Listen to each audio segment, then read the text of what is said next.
Okay, so it is asked the share of production for which country has decreased the most from 2006-7 to 13-14. So one way to find out is that you can take 100 by 463 and you'll get the production quota for Iran in 2006-7.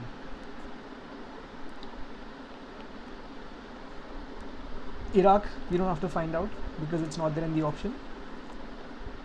Kuwait would be 37 by 463.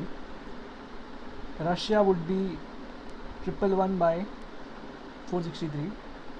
US would be 122 by 463.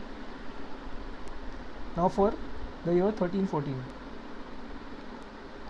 Iran would be 152 by 717.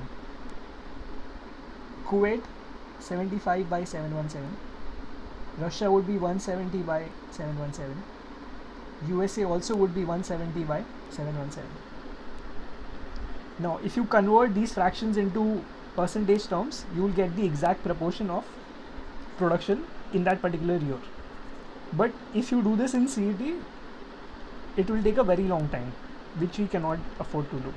So instead of that, what you can do is just find out which country grew by the least percentage from 2006 to 2013-14. So Iran grew from 100 to 152, which is basically an increment of 52%. Iraq, you have to avoid. Kuwait 37 to 75, which is basically doubling, so grew by 100%.